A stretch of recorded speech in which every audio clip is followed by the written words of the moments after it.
Hi, it's Gary King from the happinessformula.tv. So behind me is the high school I graduated from in 1963.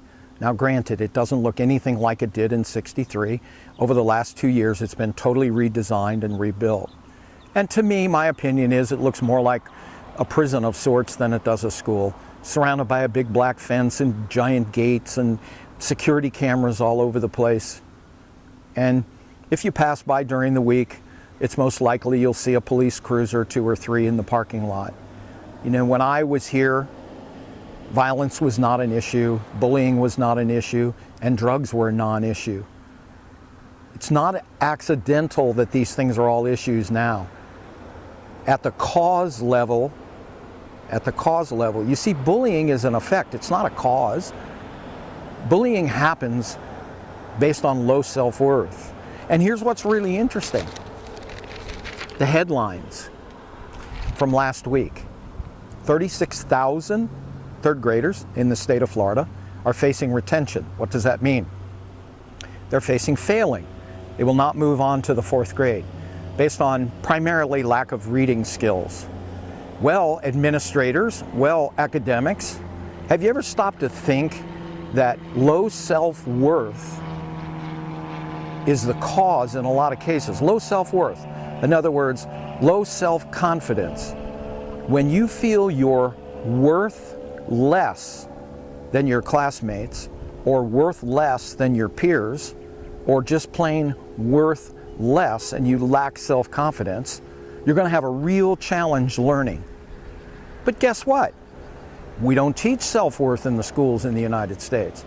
Gee whiz, maybe that contributes to the fact that we're 24th, rated 24th, our public school systems.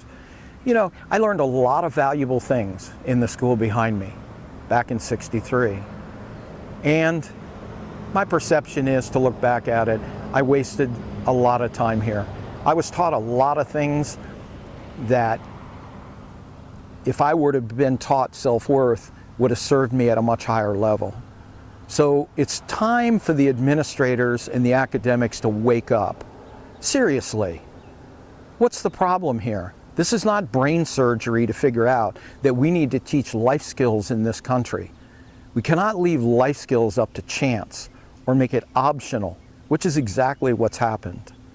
You see, for us to thrive, you can teach all the academics you want. Academics do not guarantee a healthy, happy life. That's not a byproduct of academics. And history is proving that out right now. Pick up the newspaper, look at the news, you see it every day. Based on my education here, and lack of it, I came up with what I call the happiness formula. It's real simple.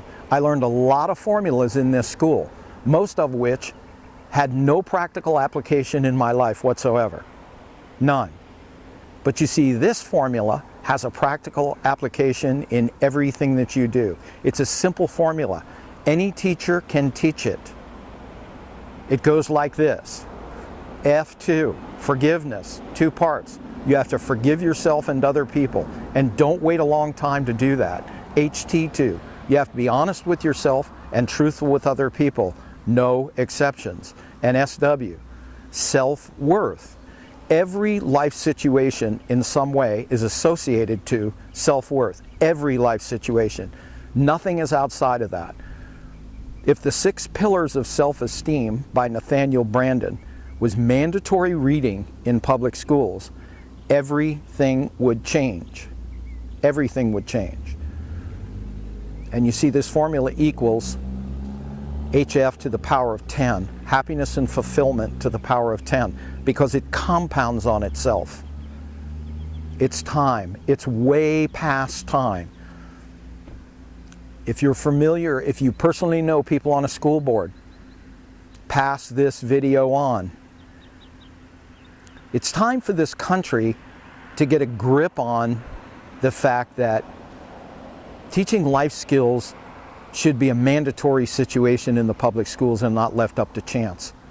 You see, if you turn the clock forward from now to 2017, and you think it's a shocking experience from '63 to now what's happened, only because it's happened slowly over a long period of time, If nothing changes in our public schools in the next 5 years, shock and horror will be the least of how you will see it. So once again, the happiness formula.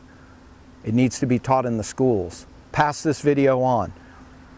It's time for this country to change the way public school happens.